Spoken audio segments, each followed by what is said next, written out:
Hah? Hah? Hah? Hah? Hah? Hah? Hah? Tahun 53 Masehi adalah tahun terburuk untuk manusia hidup. Hello everyone, welcome back to my video. Nah, channel ini adalah channel yang nyaris terbengkalai ya teman-teman. Dan aku tuh terakhir upload tahun 2024 lalu, yaitu ini guys. Dan ini aku di tahun 2025. Ya kali ini tahun 53 Masehi yang mau kita bahas. Nah yaudah deh, kita langsung aja ke pembahasannya. Check it out. Pemirsa, actually beberapa orang juga menganggap bahwa ada sih tahun-tahun selain tahun yang 53 Masehi itu juga ya bad. Kita kasih contohnya dulu ya.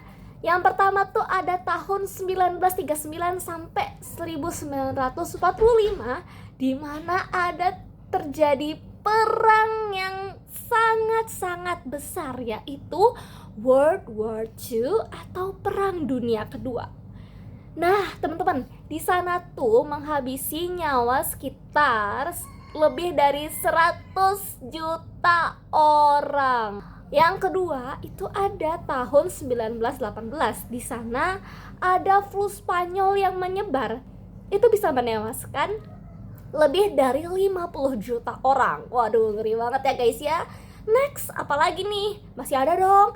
Nah, kita tuh juga ada tahun 1520 di mana tahun itu tuh terjadi penyakit cacar yang mewabah di benua Amerika, sampai-sampai penyakit itu tuh menghabisi nyawa 60-90% warga-warga Amerika. Oh ya guys, siapa yang pernah kena penyakit cacar itu? Aku guys, tapi itu dulu.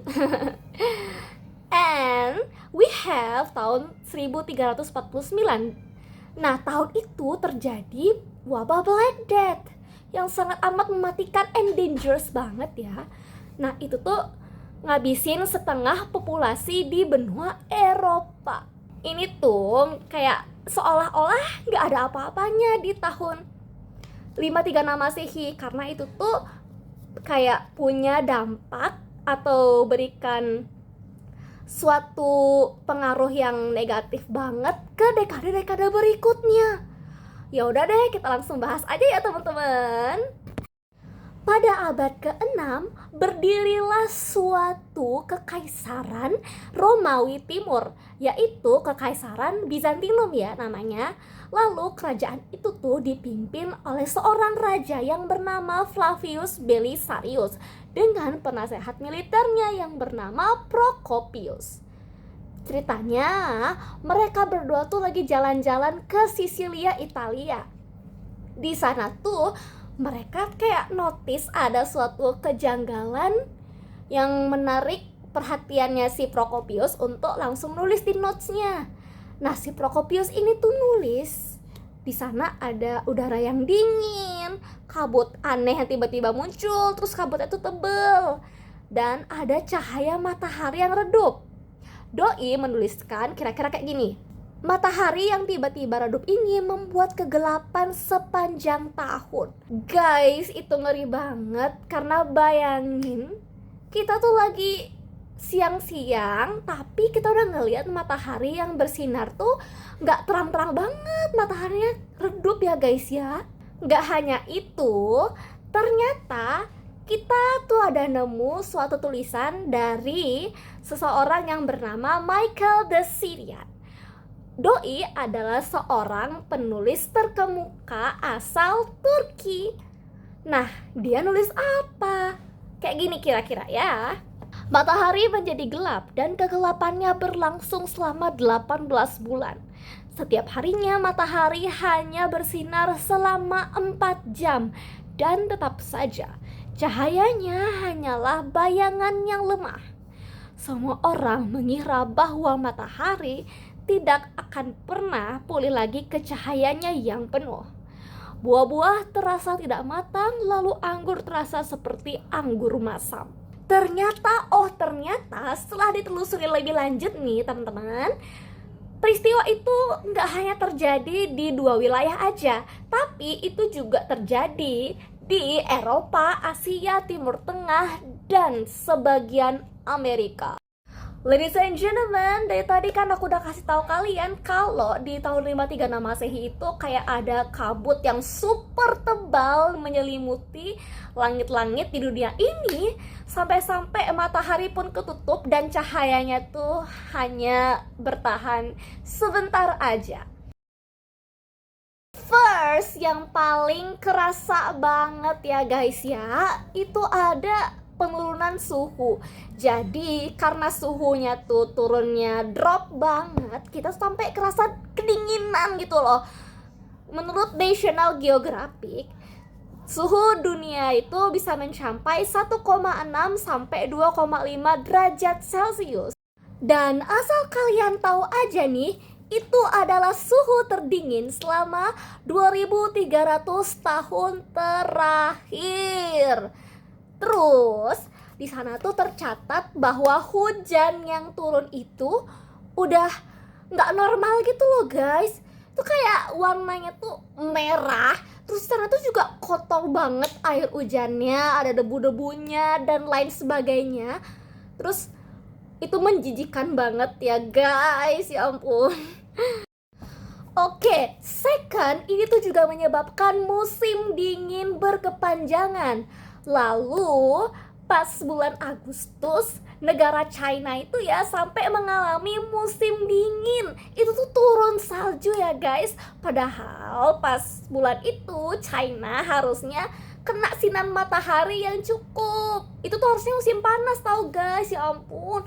Terus di sana tuh juga menyebabkan apa? Gagal panen kayak gitu. Kalau gagal panen apa guys?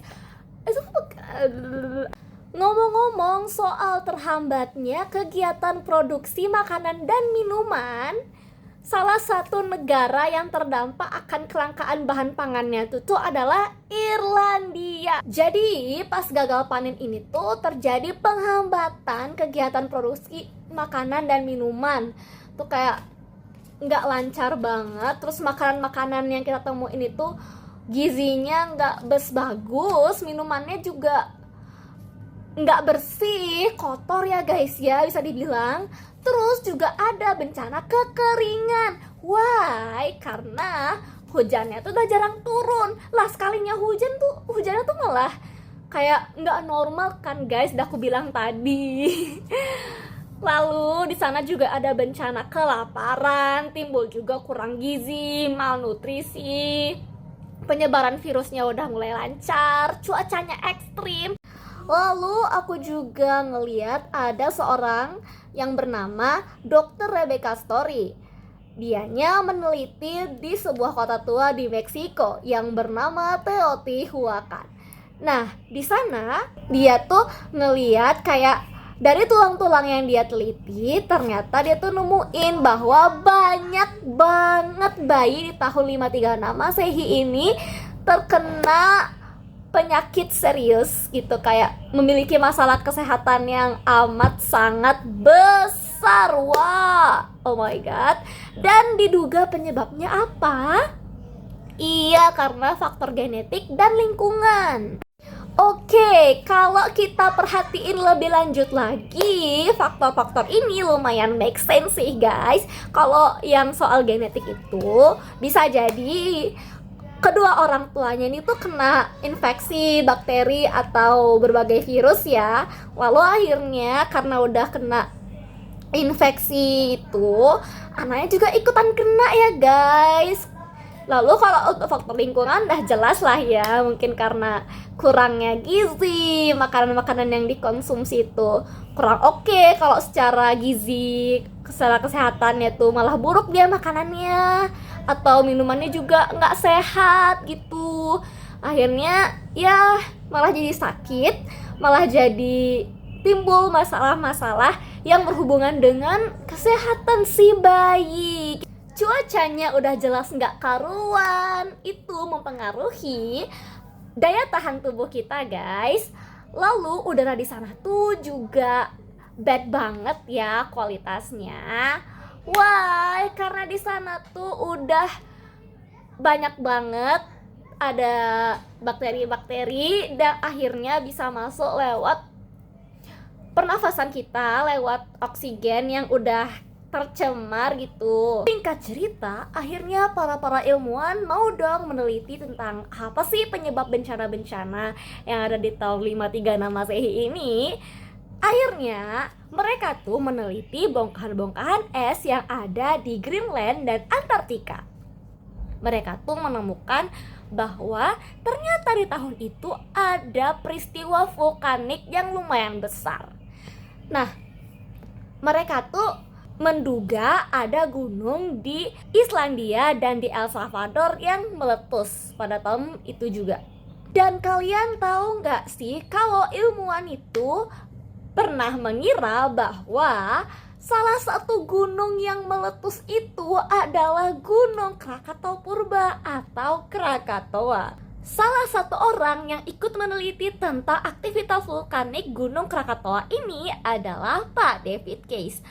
Doi adalah seorang archaeological correspondent dan jurnalis surat kabar harian London, yaitu The Independent ya. Dan ternyata dia tuh juga penulis di bidang history and climate change gitu guys. Finally, Pak David mulai interest banget nih sama salah satu acara konferensi arkeologi yang diadakan tahun 1994 yang salah satu pengisi acaranya adalah Mike Bailey.